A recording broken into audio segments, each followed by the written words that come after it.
Fueled by C4, Cellucor, and Extend. Use the code Clydesdale to get 20% off at checkout at c4energy.com. On Clydesdale Media, where we bring you the widest array of content here on our YouTube channel. Make sure you like and subscribe to the channel. Hit that notifier so you're the first to know when new episodes are available.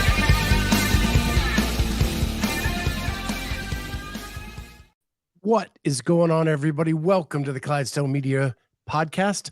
My name is Scott Schweitzer. I'm the Clydesdale. We have with us CrossFit Level 4, four-time affiliate owner, best hour of their day host, all the things. Jason Ackerman, what's going on, man? Hey, it's great to be here.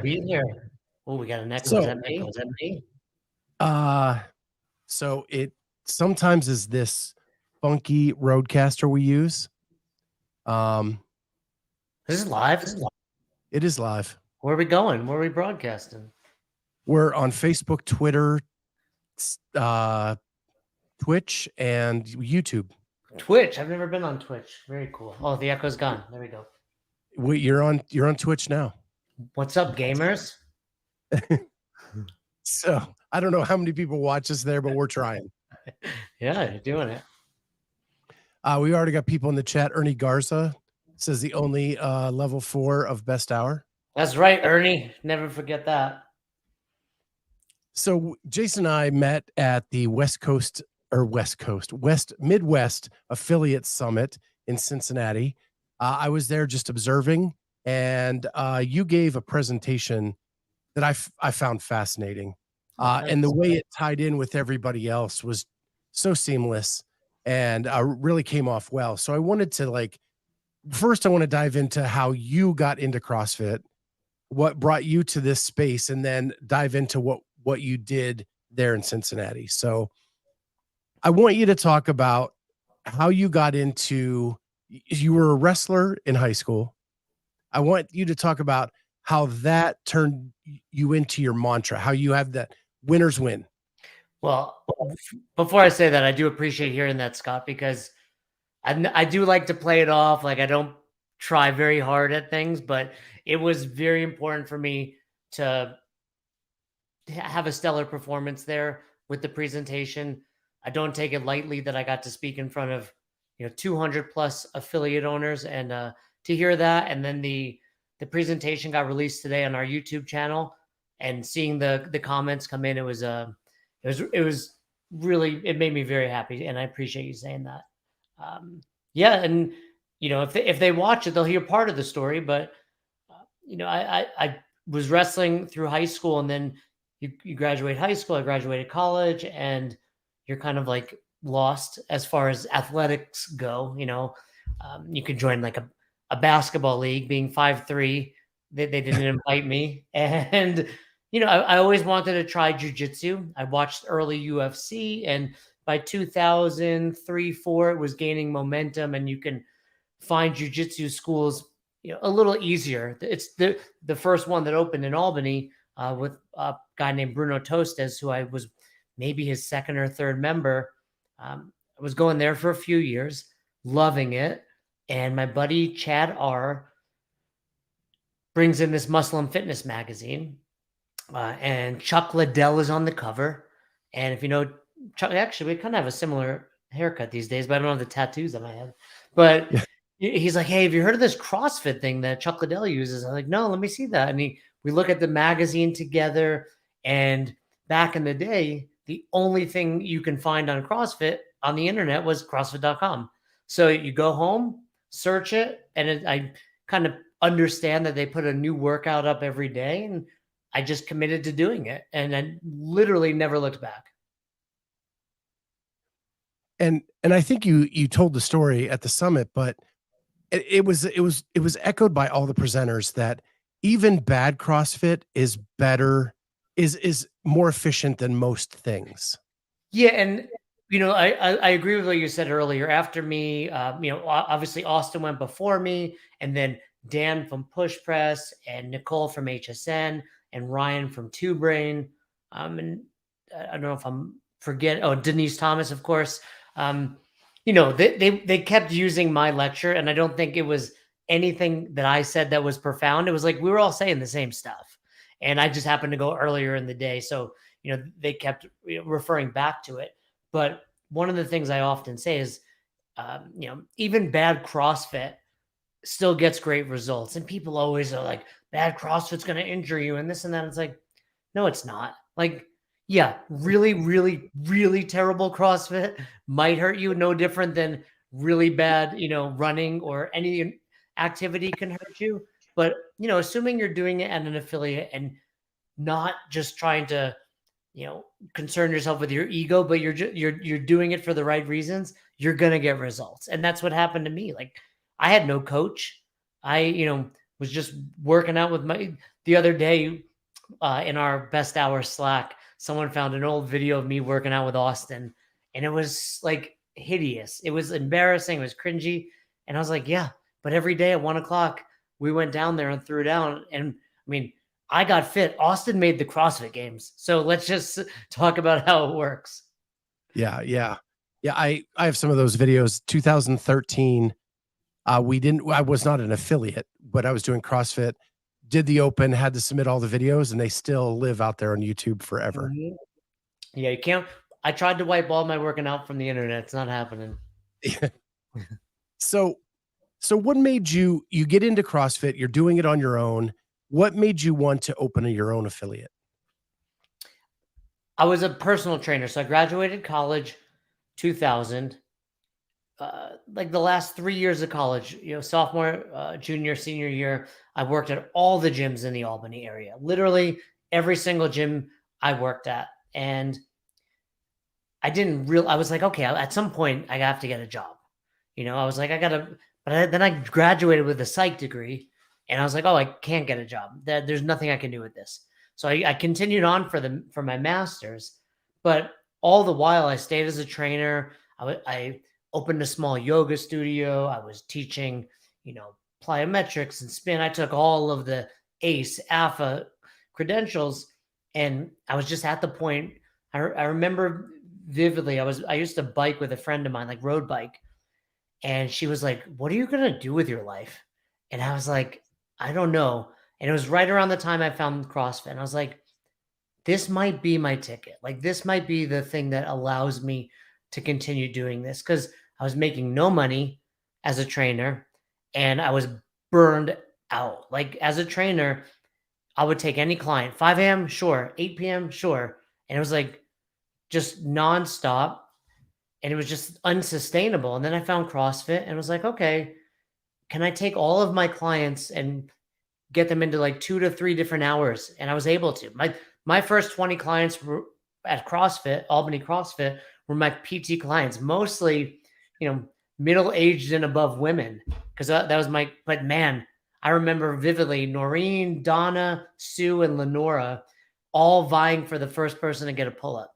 But it was just a means to an end for me. Little did I know the impact it would have on me, and that it would change my life. I just thought, cool, I get to do something. I get to work a little less and make a little more, and that sounded good to me. So I've seen some different stuff that you've done, and you always talk about that you've owned 4 affiliates. You sold Albany CrossFit and moved on from that. What made you want to sell? Did you look at it as an investment, or was it just life changed and you had to go to another place? It's a unique scenario. I opened in 2007 and never. Somebody wrote in the comment, it's the Mapuzzi guy. Um, I never even considered selling this would be like, it was literally never crossed my mind. And we had grown. So I started Albany CrossFit on literally one racquetball court, 800 square feet.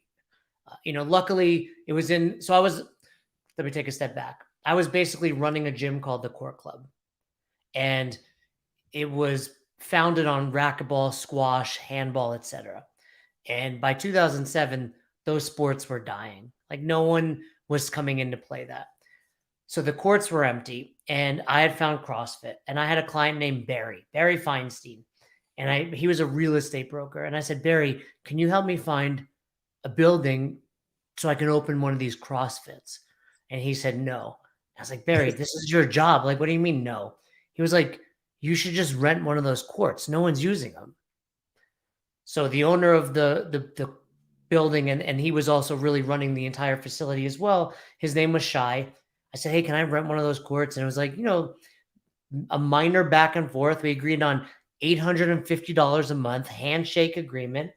And, we were off to the races. Flash forward 7 years, I was renting 5 courts, knocked down a bunch of walls. Like we had a, full lease and all that. And I was growing so big that I was like, can I buy this building? I approached him. I said, can I buy this building from you? Now, the challenge was the building was old, but the lot is like prime time area that was growing. So they didn't want to sell it. It was a massive investment. And realistically, I couldn't afford it. So he said, hey, we don't want to sell this building, but we would be interested in buying Albany CrossFit from you. And I was like, whoa, I didn't even consider that. And that kind of spawned the negotiations to doing it. So you sell it off, and then you move to 2 more gyms. Just the naming of those gyms has to be tough, right? Like you start chipping away at what's available and Yeah, in your own creativity. yeah, the second one was already open. So I had a second affiliate simultaneously with a partner. And happenstance, we kind of had a falling out. So I've really sold both of those almost at the same exact time. So, and that one was called CrossFit Clifton Park, which was just the name of the town. It's about 20 minutes north of Albany. So then I, sell those two, and I've got a big bank account now, but I'm also not like, I don't spend a lot of money. So it wasn't like, oh, I'm going to buy a Lamborghini or anything. It was like, okay, now what do I do? I was like, this isn't like I'd never have to work again money, but I don't have to do much for a little while. And, I was on seminar staff, so I was still working, and I was kind of bored. And 45 minutes ish north of Albany is a town called Saratoga. You should know it. Horse track, right? Yeah. Clydesdale. And I was like, there's one CrossFit there that was just failing. So I was like, I think there's an opportunity there. One of my former coaches was interested in opening a box. His name was Dave. And we were like, hey, you want to go 50-50 and just open a box there? I was, I didn't want to be there every day because it was a 45-minute commute, but he was willing to move to that area. And to his credit, he did a ton of the work, and it was doing great. We opened October, and I would say by the end of the year, we had 50 members. It was crushing. And then I was just like, I just want to go somewhere different. And that's when I moved to Florida. But the box was doing great, and I felt bad. I was like, Dave, like, pay me what I put in, and it's all yours. And he was on board with that, and that's when I left New York and moved to Florida. So that's a ton of experience. And then in the meantime, you're on seminar staff. You're a CrossFit level 4. At the time, yeah, probably right around then when I took the level 3, I think in 2014. That was when I also got my level 4. So how did you get involved there? From a guy who just rented a racquetball court to now you're on seminar staff. That was a long journey. I took my level 1.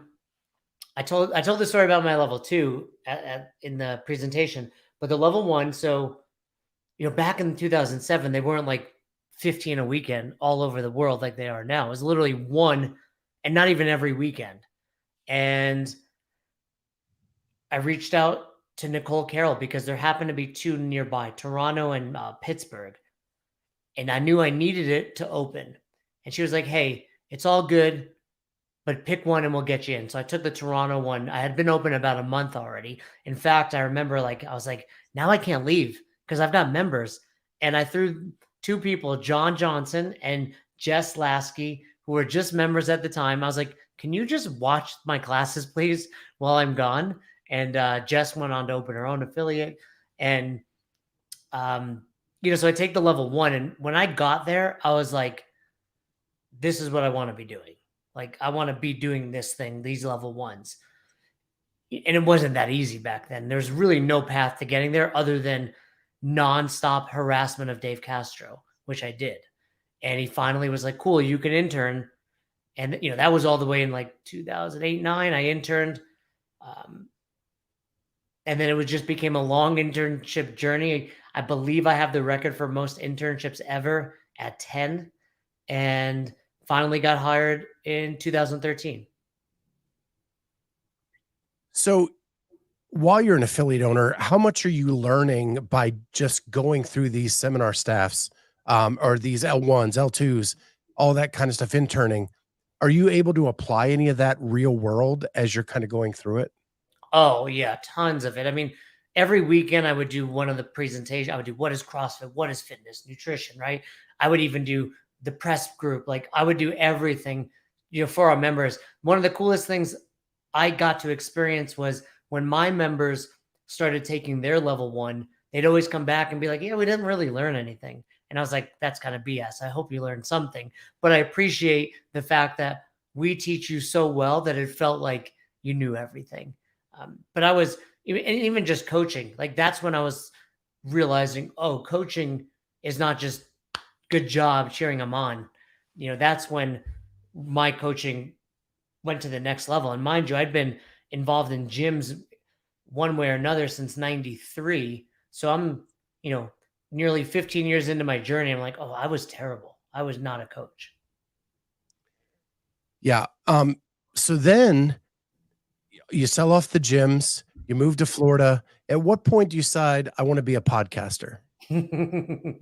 um, I don't think I ever decided I wanted to be a podcaster. Sometimes I just get bored and do things. But I started an old podcast when I was still in New York called Squat Therapy, and I would just interview my members. I'd get some bigger names from seminar staff, and it was like a hobby, not nearly as professional. I didn't have 4 sponsors across the bottom. It wasn't a video. It was like I'm talking to buddies, and we were doing it for the affiliates as well. We would do podcasts for the affiliates, which I recommend all affiliates do. Like interview your members, get them on camera, like get to know them. But then it was around 2008. I was living in Florida, and I started working with a guy named Jason Fernandez pretty often. And he was he still lives in Virginia Beach, but was in Virginia Beach. So when I moved to Florida, I wound up seeing him a bit more. We had met each other and knew each other, but we would always get into these great conversations about affiliate ownership and coaching. And we were, probably 4 or 5 times it'd be like, that's a podcast. That's a podcast. And finally, I like to think of the two of us. I'm the one that actually makes it happen. And I was like, yo, this time, get on. I'm hitting record. We're doing this. And that was April of 2019. And we hit the ground running, and we reached out to everyone that we knew in the CrossFit world, from Chuck Carswell to Kelly Starrett to Castro to all, and we're like, hey, we're doing a podcast. Can we do this? Can we do a podcast? Everybody's like, yes, yes, yes. Before we knew it, we had like 50 episodes recorded, and we were like, well, let's just release them all. So we were just dropping episodes every day. And when I moved to Florida, I didn't really have a job other than seminar staff. So I had all the time to be doing it. And it just slowly kind of gained, I wouldn't even say like a following. We probably had like a dozen people, right? Ernie being one of them. And, but it was, I think the same thing I believe in about affiliate ownership, where it's like, do what you love, have fun, and try to do it to the best of your ability. And money will follow. I've never just like been like, I got to make money. I've always been like, I got to do what I like, and it's got to be fun and commitment too. As I'm sure with this, like I've seen your name out there, but I'm sure there was about 2 years where no one knew who you are. Yeah. Yeah. It's funny because it was the same thing for me. The way we started was not with sponsors and all the fancy stuff.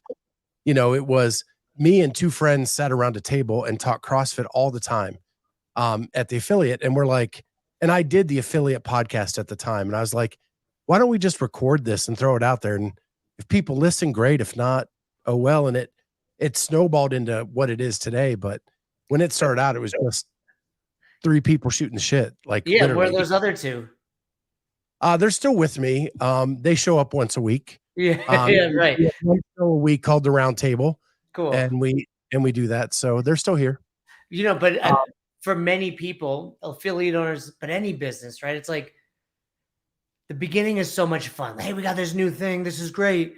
And then all of a sudden, there's like, it's not new anymore, and it's not generating income or really getting notoriety. And that's the whole, Fern and I like to refer to that as the middle, right? That's like for any business, that's the middle. And it's probably just because I'm too stubborn. It's like, I'm not quitting this. And why would I? It's fun and I got nothing else to do. But if you can make it through that gap, I mean, and same thing with, when, I found CrossFit. It wasn't like, oh, I hope one day or when I started my affiliate, I'm going to sell it. We were just like, cool, we get to talk about CrossFit and people seem to enjoy it. We were never like, and then one day we're going to have a curriculum and all this. It was like the right things happen when you do the right things. so I want to catch a couple of comments real quick. What'd you do? Kenneth says, when I was recruited on recruiting duty, they would have career recruiters who would go around to different states.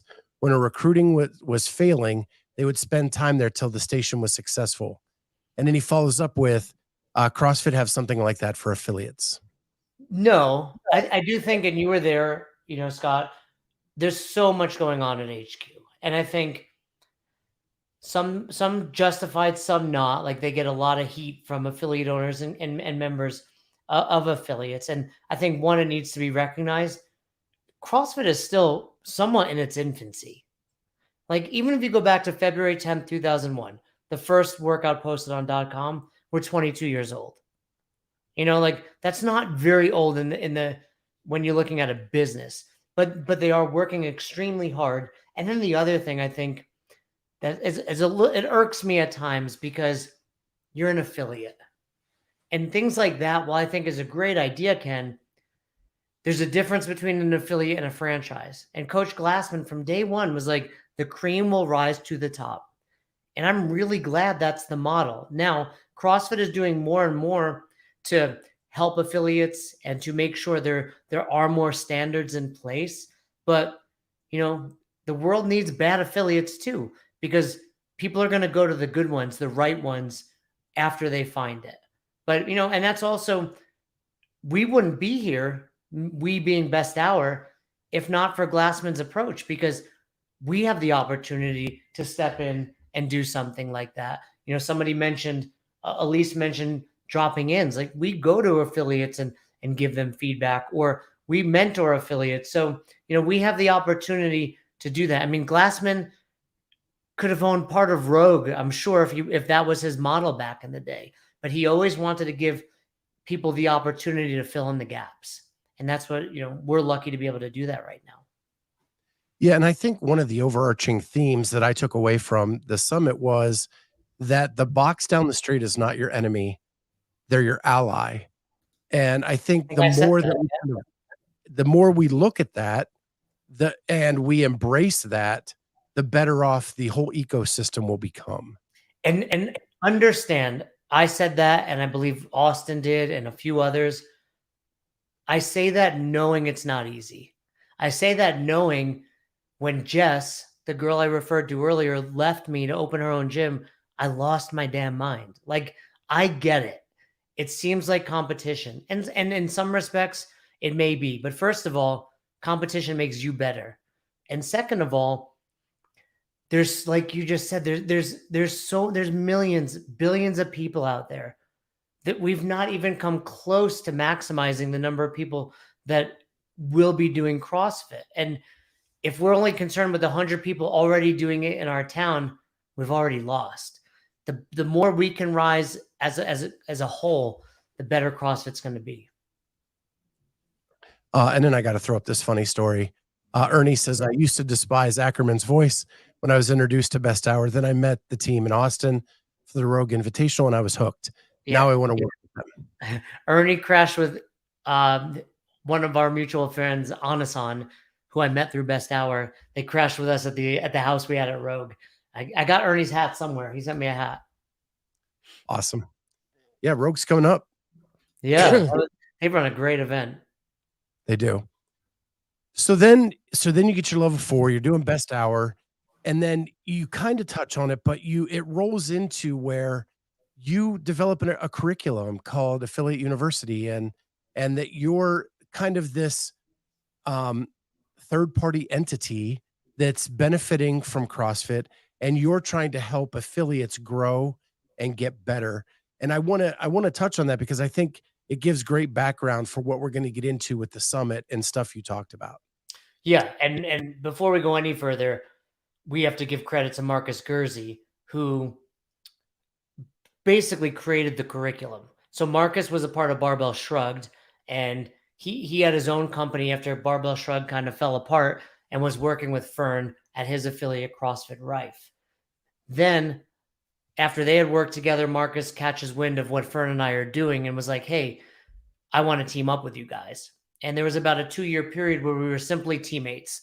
We used we kind of refurbished the curriculum to be in our voice, but it was we never, and when I say never, never would have come up with a curriculum. Fern and I are not those people. Fern and I are podcasters. We like to be at a box and help out. We're not the people that are writing down uh, curriculums. So we luckily had Marcus's. We re-recorded it, tweaked some things because it had evolved since then. And then flash forward, everything's going great. We with like the three amigos, we all enjoy each other. And then earlier this year, January 1st, Marcus became a part owner of Best Hour with us. But I don't think we'd be where we are today without him.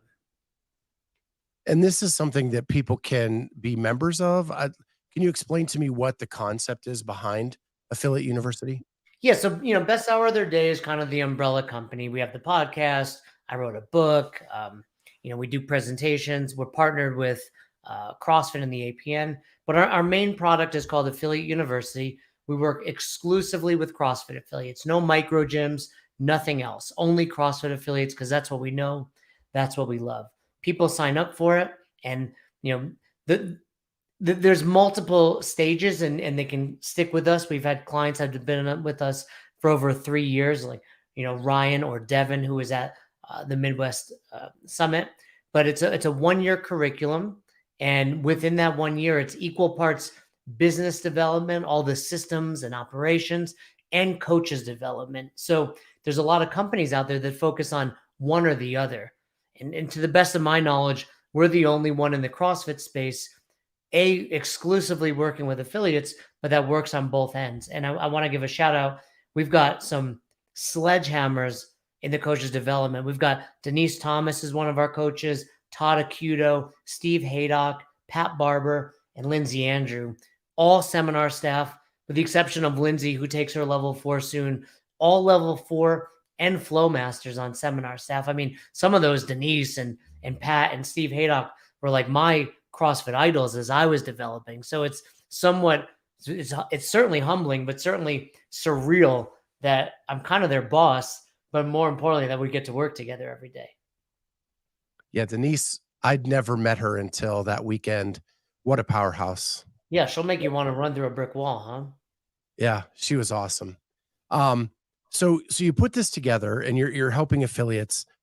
We then get to the summit and you're talking about, and I'm gonna throw out a couple themes that I took away, and then we'll get into some detail. One that I found super refreshing is um all that you guys were not afraid to attribute things to Greg Glassman. He is the one that Oh, founded this thing, and it was very obvious that you were lockstep with the philosophies of Greg Glassman. he's, I would truly refer to him as a friend, which is still strange to me. He was on Savant's podcast and he was like, Jason, that's a friend. And I was like, wow, because this is the guy. Truly, without him, I'd be a high school gym teacher, right? Nothing wrong with that. Shout out to my gym teacher. I mean, I got 16 100s. It brought up my GPA, but I wouldn't be here without Glassman. And yeah, I think it's a shame that people, whatever you want to call it, canceling him and all that. Like, people make mistakes. Like, I'm glad that it's coming around. He was at the games this year, and he should be credited because he's changed. Anyone watching this, anyone that's doing CrossFit, you have to pay dues and pay respect to that man. So I found that refreshing. And then the next thing was that blew me away because my degree is in business. I have a master's degree in business, and if you would have told me we were going to talk retention as the key to affiliates, I would have said no way. And then I sit through that day and I'm like, that makes all the sense in the world. What would you think it would have been? I would have thought it was more on the front end. It would be leads. It would be, of course, you want to take care of the people you have. Like I didn't just ignore that fact, but it's getting people in the door. And every affiliate owner I've talked to, that's their worry, is getting people in the door, not keeping the people they have in the doors. Yeah, that's a big, mistake. And part of my, I don't know what I would call it, like, my ethos or mantra or, goal is to help affiliates understand, like, people don't need more. They need to be coached. They need to be moving better. And if you can do that, you're going to retain your members. And the truth is, whether it's whatever number you want to throw out there, 100, 150, you don't get there by only selling. You get there by selling and then keeping those people forever. And, a good way not to retain people is to burn them out, to overwork them, to injure them, Yeah. And I love what Ken said, right? You do a good job with those people. Glassman used to say this: I don't market because I have an army of marketers that do it for me. And that's what affiliate ownership should be. I don't need to run paid ads. Like, sure, if you want to do that, great. If you want to put flyers on a car, if you want to show up at a flea market, all that's great. But the best word of mouth is the word of mouth of your members. And that's what you should be focusing on, because like you, like me, like everyone watching, when they found CrossFit, the joke is they couldn't stop talking about it. And that's what I want. I mean, I'm going to get a little personal here. I found CrossFit because my next door neighbor was an affiliate owner. In Ohio, right? And, correct. Yeah. And I weighed 500 pounds. And he stopped me in my front yard and said, "Hey, I want to help you." That's amazing. And I walked in first day, November 11th, 2011, all ones. That's actually Fern's wedding anniversary. That's funny you say that. Yeah. And it was Veterans Day, 2011. Yeah. Murph was on the board, and that was my first workout. And you crushed it RX, I bet. 30 minutes. Not even close. Not even close. But it gave, because I'm a former athlete. I was a Division I swimmer. Wow. Going through Murph, it made me feel like an athlete again. Even as scale as it was, like that. Oh my gosh, I can do something amazing. That is amazing. And then when I lost 250 pounds, like, I'm telling everybody. Yeah. You're probably that annoying guy. They're like, we get it, Scott. We get it. CrossFit changed your life. But I have the facts are walking around with me. Yeah. Well, not anymore. Right? You don't have it anymore. You used to. You 250 pounds. That's awesome. Yeah, that's truly incredible. And kudos to that guy, because I think as affiliate owners and coaches, we all know we can change someone's life, but it's challenging to approach someone, especially if they're 500 pounds, in a kind and generous way. So he must have done a good job to get you in there, let alone to do Murph on day one. So that's really awesome. And Vindicate, can I give a quick shout out? I watched that video of Hiller and Joe trying to get 30 in 30 days. I don't know if you saw those. Oh yeah. Yeah, that was awesome. I actually like Hiller, but I can't watch him for too long. And I watched his video the other day when I was stretching, and that's awesome what they're doing out there. Yeah, those are the Hiller videos that are special. Yeah, I can only watch him complain about judges for so long, although I find him humorous. I'm like, all right, let's that's, but like he said, that's why I did those. And I think that's important, right? Like, same thing for us. Like, we did a podcast. Now we have the opportunity to do these awesome things. Right. Exactly. But it's funny you say that, because, I was a former judge. I judged from 2018 to 2021. And, I think that's where I've seen you. When I saw you, I was like, the dude looks familiar. I bet you that's where. I've had my own issues with Hiller myself, but at that MidWest summit, they talked about the standard is the standard, right? Yeah. And that as a coach, Denise talked about it a lot, right? We want full range of motion. you want people to strive for full range of motion because it's important. It's not just about a competition or winning a competition. And I think that's where we get wrapped up into it in this community is, you know, X athlete isn't getting to extension or is not fully extended at the top of a muscle up or whatever you want to say. But it's really for the general pop, we want full range of motion for everybody because it's going to make your life better in the long run. My mom, almost 70, she was here visiting. She was like stuck on the couch. Like no joke, like stuck. Like the couch was eating her. And I'm like, "Mom, like this is a problem. Like you know, and same here. Like there was a period recently. I'm 45 and I'm just like busy, 2 kids, and I was like, "Oh, I'll get to it." Like I was like tight. I was just like I had been neglecting like, my day is like my CrossFit is like show up, a light set, go. And it kept being like, I'll get to it, I'll get to it, I'll get to it. I was like, at one point, I was like, when is that going to happen? Like, I'm not going to get to it. You need to make time. And whether you're 70, 45, or whatever it is, like, yeah, we need to be, working on ourselves and improving that because you're going to turn around and be 70 years old one day, not able to get up from the couch. And that's what we're trying to accomplish at affiliates around the world. Right. And it plays right into what Vindicate says, right? 99.9% of your athletes or members are not going to the games. And I mean, if you go on my Instagram recently, I think it's my name somewhere if they can see it. It's Coach Jason Ackerman. And it's like what I'm striving to get. And the people argue with me. And I've just gotten to the point where like I will not respond if you're negative. If you're positive, I'll give you a thumbs up, a heart, etc. But man, it's like I can think of like here, I'll give you an example while you're at it. Scroll down. Oh, wait, which one was it? No, I don't. Keep going. I don't remember which one it was. I'm sorry. I shouldn't even have told you to do that. If you have poop anywhere else on your body, toilet paper would not suffice. It might have been that one. No, just kidding. It wasn't that one. Someone's like, CrossFit doesn't sell and this and that. I'm like, these are the people that were listening, the vocal minority who have no education, no experience. They haven't been doing it long enough.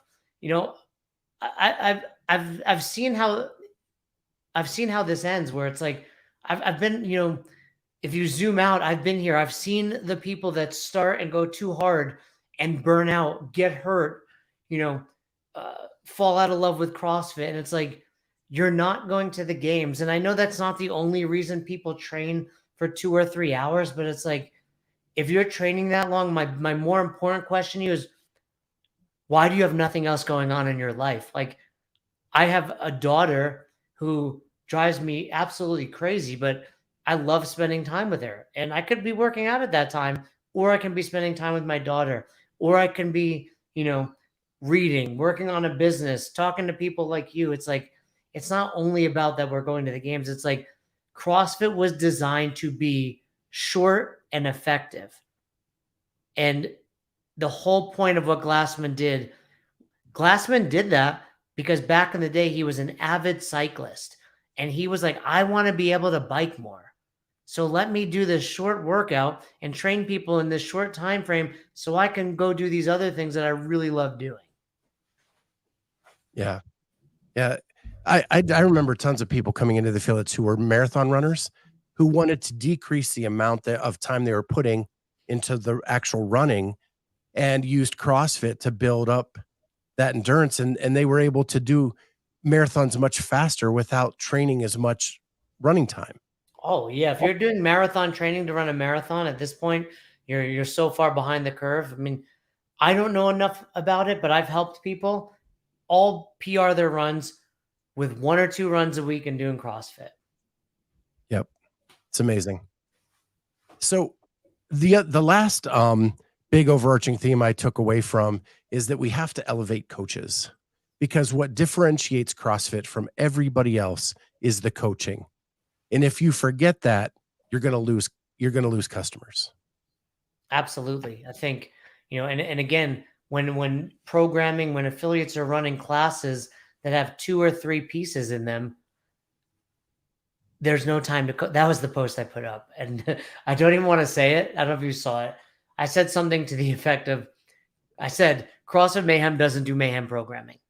And right. And in I full think disclosure, I don't know if that is true or not. It was 1000% clickbait, but it got people's attention and people were arguing with me, some just defending mayhem, but mostly like why they need more. And it's like, no, dude, you need less. And I hate to say it because it comes off just poorly, but it's like, you're not good enough to need more. You're not good enough. Like the people with, and look, I'm not good enough either for the, like, throw me in that category, by the way. But it's like, if you have a 7, 8 minute Fran, like kudos to you. Get better at thrusters and pull-ups by going and working on the mechanics. Come back when you have a 3 minute Fran, and then let's see if you need more, right? Like you don't need better, more isn't better, better is better. Yeah, it's funny when I was at my first affiliate, we all thought we were going to the games. We were like, we're going to go in masters and blah, blah, blah. And then I joined CrossFit Polaris with Christy Aramo. Yeah. And then I learned real quick, not a single one of us were even remotely close to going to the games. Well, she was. Oh, yes. Like she would, and her mom has gone to the games as a Yeah. masters athlete. Like watching those two work out, nobody's keeping up with them. Well, and that's what it takes. Like back in the day when the games first got on TV, once a week someone would walk in and be like, I want to go to the games. I'm like, cool. You're not going to. Can we have, what's your next goal? Right. And it's like, it's virtuosity at its finest. When you see the games athletes on TV and you don't know any better, you're like, oh, I can do that. And then when you do the math and you're like, wait, that was 300 pounds, or that was a muscle up. You're like, I can't do that. But it's no different than the UFC. I've been training jujitsu, like I said, nearly 20 years. I don't think for a second I can hang in the cage with the lightest female on the UFC roster. So we need to understand there's professionals and then there's us. And we need to do better for the 99%, like Vindicate said. And Ken says, my goal is to not be complacent. Yeah, that's a good goal. That's cool. So I have a picture I took from the event, and I'm going to put that up on the screen because this is about retention. Oh, there we go. And this is your whiteboard work. It looks so sloppy. Kudos on that. And so I wanted to just kind of explain it a little bit, not the full presentation, but just kind of what this means for retention and why it's important to affiliates. Yeah. So, you could just use the word retention, and a lot of people do without really defining it. The best thing about CrossFit, or one of the best things, is Glassman defined everything from the definition of constantly varied functional movements at high intensity to fitness, right? The first program to define fitness. Fitness used to be defined as the state of being fit. And that's not quite, back in third grade, my teacher was like, hey, don't use the word in the definition. Then we're like, oh, it's work capacity across broad time and modal domains. Well, the same can be said about retention.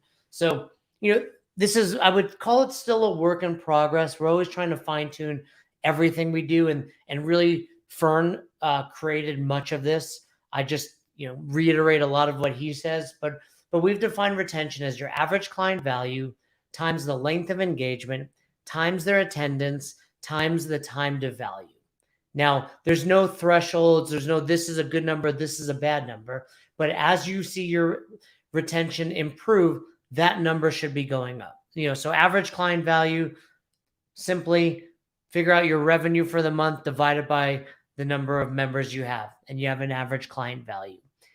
It should be more than your rate, right? You're selling C4, you're selling, what's it? Cellucor, whatever you're selling there, part of the average client value.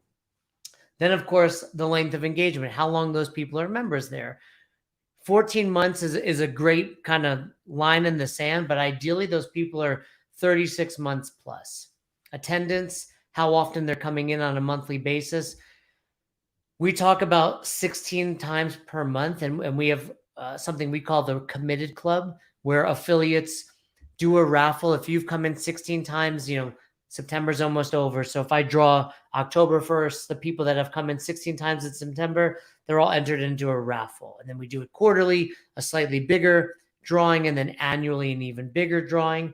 And then last, time to value. And that's really how, I think we stole that from Alex Hormozy, but I'm sure he stole it from someone else, where it's how fast do they get wins? How fast are they getting the reason they're coming in for, right? Like for you, Scott, your win wasn't 250 pounds, but I would actually venture to say your time to value was about an hour, because you That's said, correct.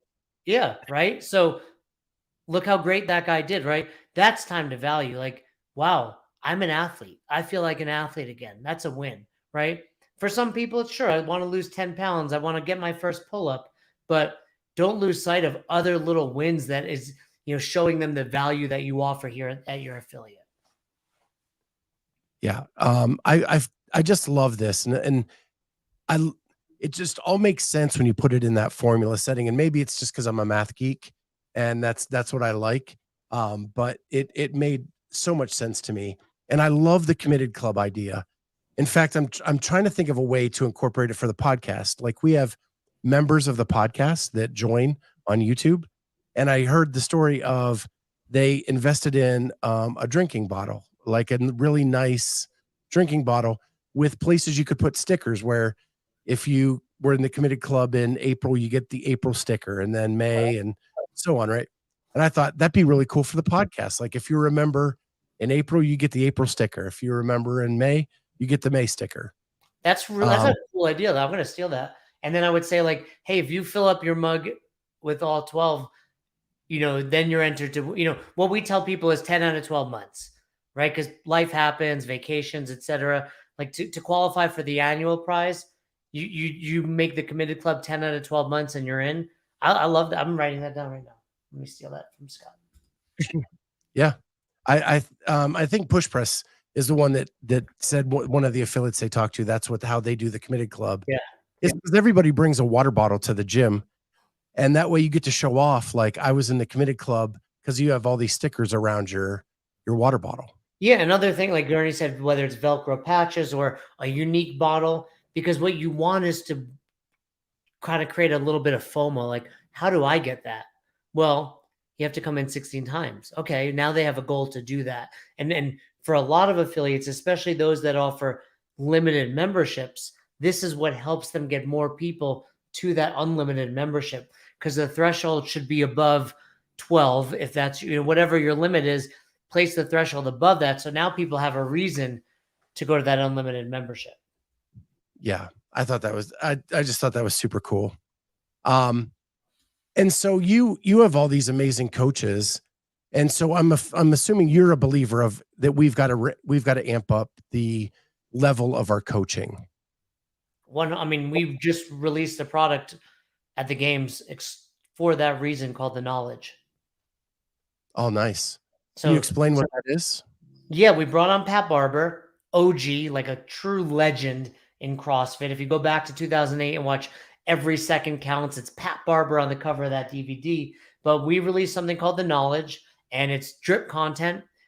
Pat has promised, I believe it was 5 pieces a week for 50 weeks. And then it's going to be more beyond that. But, we're just building up the catalog, and it's just coaching and how to improve at coaching. We're bringing on some partners. We just recorded with Nick Pappas, who is part of the CrossFit Kids staff.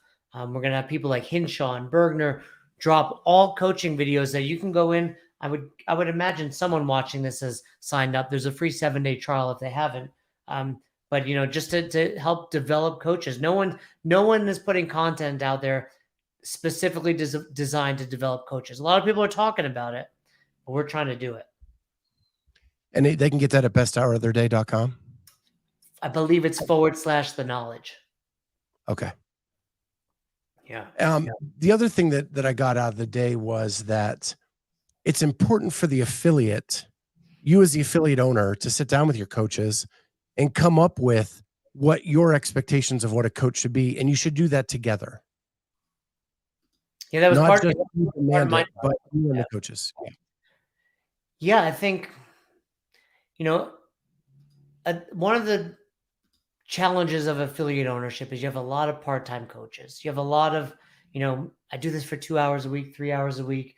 And then the affiliate owner wants to hold them to this crazy high standard. Let me tell you, no one will care about your affiliate like you do. It's just, that's life. But second to that is, we need to create some sort of buy-in rather than just like, hey, at this box, this is how we do it. I want to hear, what do you guys think makes a great class? Because now you're telling me what you think. So if that is or isn't happening, I can talk to you about it. Like we talked to, hey, I think coaches should be here 15 minutes early. Cool. Hey, you showed up 5 minutes before class. So let's talk about those things. But yeah, getting that buy-in from your coaches so they have that ownership in every single class you offer is tremendous. And you said to print it out, and then that becomes everybody's expectations and they can see it. Yeah, it should be printed out, laminated, signed by the coaches. And then the second piece to all of this is, now we're going to do evaluations on classes. And when you create that ideal class experience chart, and if anyone wants it for free, I think it's besthouroftheirday.com/ideal class. We put it up for the summit. That was the first time we put it up, but I'm imagining it's still there. I haven't checked. But if you want a free class evaluation, the reason we structured it the way we did as yes or no is so regardless of your experience, I can watch someone coach and yes or no, it's binary. Like, did they show up 15 minutes early? Yes or no? Did they give everyone 3 cues? Yes or no? Did they make a connection with everyone? Yes or no? Not that we're removing the subjectivity of it and making it objective and easy for anyone to do, because a lot of affiliate owners say, well, I don't have the time to evaluate everyone. Cool. Now you don't have to do it all. Your coaches can participate. And you said to engage with everybody. And I thought that was really important too. And you talked about that where, and I'm probably paraphrasing, this is my notes. Not everyone leaves due to a bad experience. One thing you have as an affiliate owner is coaching. That is different than other places. If an athlete loses coaching, they feel they might as well go do it on their own for cheap. You're paying attention, huh? I was. I took notes. They gave me Yeah. that really nice notebook. Yeah, they did. Mine's upstairs. We say, like, it's uncommon that someone leaves like, I had a terrible experience. It happens. Don't get me wrong. But more often than not, it's like the people that have been there less than 14 months, they're making headway, they're moving better, and all of a sudden, all the new people are getting coached, or the programming is just too busy and they're not getting coached at all. And I'm a member of Lifetime here in Colorado, because they have great daycare and I get to drop my kids off. But they have something called Alpha. Somebody brought it up at the summit. It's not nearly as good as CrossFit, but it's a close second. And I can tell you, if my option is joining a CrossFit where the coaching doesn't happen, or joining Alpha, which by the way has daycare and there's a pool there, and they have all this equipment I can use all the time. Well, I'm going to sign up for that one. The reason people are joining CrossFit affiliates is because they're getting coached and they're seeing progress. And of course, the magic is in the community. You don't see that at these other gyms. There's not a community like there is in the CrossFit affiliate. But coaching has to be a priority, because it's the people that are just like, well, I'm not getting anything unique. I'm somewhat plateaued. I'm either going to mix it up and go do, yoga or Peloton or something else, or I'm just going to find a gym where I can do that for a fraction of the cost. And that one hit home for me, which is probably why I took the note, because I was a coach at my former affiliate. And if you're a coach, you weren't getting coached. Mm-hmm. And I found that was getting difficult, because I suffered a back injury, and then, like, how do I scale? What's the best way to approach this? And sometimes you need someone other than yourself to help you through that, because I can't always trust myself to do the right thing. When I moved to Colorado, I dropped in at a box called Ralston Creek CrossFit, and I started taking classes, and they were coaching me. And then I tried to like remain anonymous, and then they, slowly they're like, oh, he's this, he's that. I'm like, yeah, but I still suck at CrossFit. So please keep coaching me. Like, my level 4 does not mean I squat in my heels. It means I can see other people not squatting in their heels. But Amy, shout out to Amy, shout out to Jeremy. there's plenty of other coaches there. And it was like, they hammered me. And it kind of, at the time, it was coming out of the pandemic. It was like reignited my fire for CrossFit because I was getting better again. So yeah, coaches need coaches too. Even Yeah, level 4. when I went to Polaris, that was the most refreshing thing. I was getting coached a lot. And, I've always considered myself a good mover for a big guy. Like I can move really well. But man, I got picked apart by the coaches there and I loved it. I think that sometimes they're afraid to coach you, but man, I loved every bit of getting better Absolutely. and new scaling options that I'd never had the opportunity to do before. Yeah. And that's one of the coolest things about being on seminar staff is I get to see some of the other best coaches in the world, and I steal so many scaling options from them. Yeah. It's amazing. It's limitless almost. Truly, truly is. And so I think that's everything I really had. A couple things just to leave with is you said at the seminar, which was what, a week and a half ago, if you're not working on your 2024 calendar now, you're already too late. Yeah, and I would say you're not too late yet, but it's getting close. And calendar, we were talking about events at the box, Right. right? Because especially there's affiliates that are like, yeah, we're gonna have a holiday party this year. I'm like, December's gone. Like I know all the holiday parties I have to attend already. Like I don't want to go to any, but my wife has friends, and I'm gonna have to go to some of those. So you need to be putting these out there, like now for 2024. And I think like I said, we're all going to do Murph in May, and we're all going to do the Open in March or whenever it is this year, right? So look at your calendar, put those events. We talk about there's three styles of events. There's parties, there's training events, the Open, a double under workshop, and then there's kind of gym things like, hey, we're gonna paint the walls, we're gonna re-rack the wall balls, we're gonna organize the kettlebells, and you should have a nice balance across those. For me, back in the day, it was parties. I mean, 2007 Albany CrossFit might as well have been a fraternity with a keg, and it was just nonstop parties because I was 29 and we're all young in our 20s and we loved to party.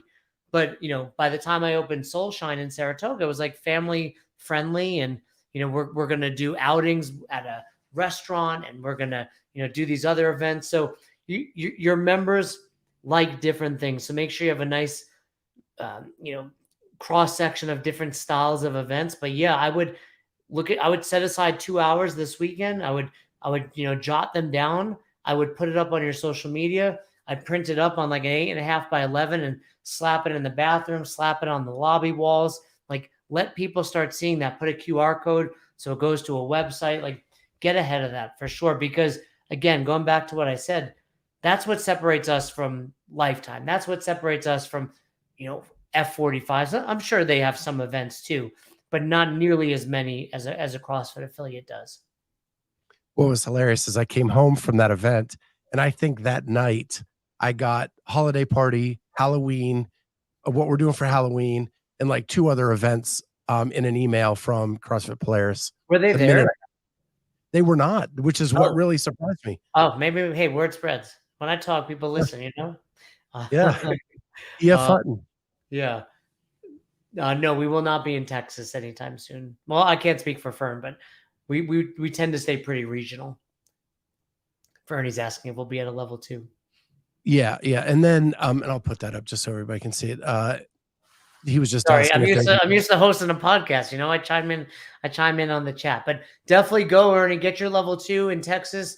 I'm sure you'll get some amazing, there's some amazing red shirts in Texas. But yeah, I tend to work in Colorado, and Fern travels a bit more than me. I'm the agoraphobic one on the team. But Fern gets around, but I don't think I'll be in Texas. And Kenneth says it's all about the intangibles. It really is, because like I said, every gym these days has bumper plates. Most global gyms have better equipment than you do at your affiliate right now. Like they just have a different budget, and they're buying it in bulk for franchises around like we can't compete with that. But that's not the point. The point is we have coaching. The point is we develop a community that's unrivaled anywhere. And we have these events from parties to training, and people are getting better. The one thing I will say about these other, for lack of better terms, like CrossFit knockoffs is, the people don't get the results they do at CrossFit. And what Austin said is absolutely true. The length of engagement at a CrossFit affiliate is far longer than at these other gyms offering watered down CrossFit.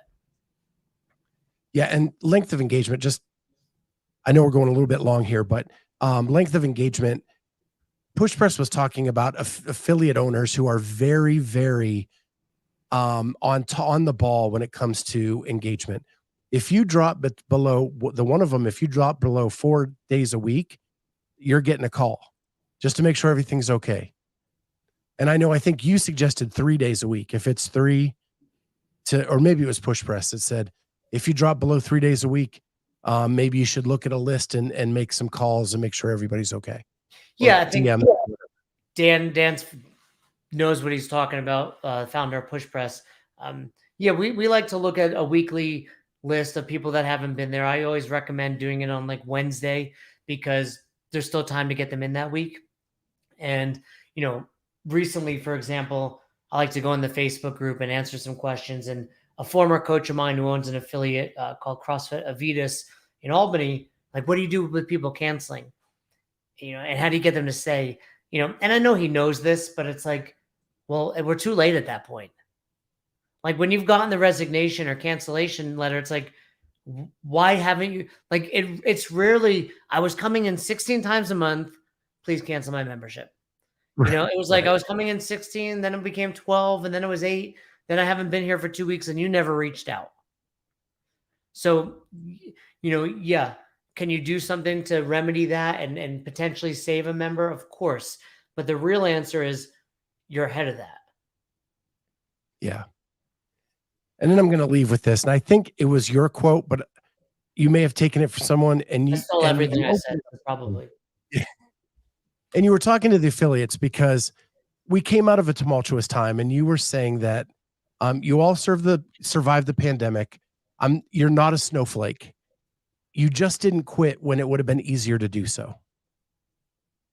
I think I did make that up, and I think it's very easy to see people in my shoes, and I'm not this like guru or master who's kind of been through it, and I've done it relatively well, but it's only because I never quit. It was never, you met me, I'm 5'3", I'm a little chubby, I've got a degree from a state school in New York. I'm not I'm not a Harvard grad and doing all this. It's like, I just never gave up. Like we talked about, like from 2000 to 2007, when I was, driving my grandma's old car and living in the ghetto. And I was just like, I'm not giving up. And it was the same reason I went from losing every single match my freshman year to, going on to win the sections my senior year. I wasn't great. I just refused to quit. And that's that aspect of my life is something I try to take with everything I do. Like I always try to do my best, but I'm never going to give up. And, the affiliate owners there, we saw all the people that gave up and like, no knock on them. Like it was really, really hard. Like you had to shut down or you had to close, and many places were still getting charged rent. Like what was going on was absurd. But the people that showed up that are still doing this thing, they didn't quit. And if you don't quit, Alex Hormozy says, I cannot lose if I do not quit. And if you refuse to quit, if you just keep waking up every day and giving it your best, you're going to be successful. And I know that because it's what I did and it worked. And it's worked for hundreds and hundreds of CrossFit affiliates that we've had the honor of working with in Affiliate University. Yeah. It's when I was, and you're no different. You're no different, right? Like at 500 pounds, that I'm imagining that was incredibly intimidating or hard. And I would venture to say every day, it would probably have been easier to quit than show up and do another workout. but you never quit. You're right. Yeah. The- and I look at my swimming career. I was not the most talented, but I showed up every day and I put in the work, and it got me to a Division I school, right? Yeah. And I still wasn't the best, but you just put in the work every day and don't quit. You're right. That's it. Well, this has been so much fun, Jason. Um, thank you so much for taking the time out to do this. We got to have you back. Yeah. This is just fun. You're a great podcast. You are far better than I am at Well, podcasting. I don't So, know.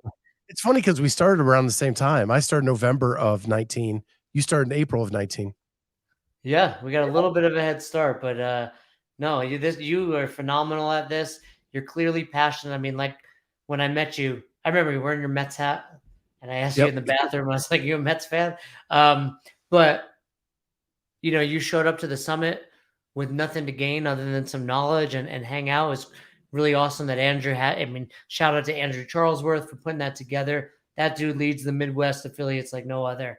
Um, he's just one of them. He's in it, and yeah, I was glad I got to meet you there, and you're doing great things. You're doing great things for the community, and you're an example too. I mean, losing 250 pounds is no joke. Like that's really, really impressive. And I hope it's inspiring other people to do it as well. Yeah. Just got to keep putting in the work every day and don't quit. Do the work. All right, Jason, thank you so much for doing this. Everybody in the chat, thank you so much for being here. And we'll catch everybody next time on the Clydesdale Media Podcast.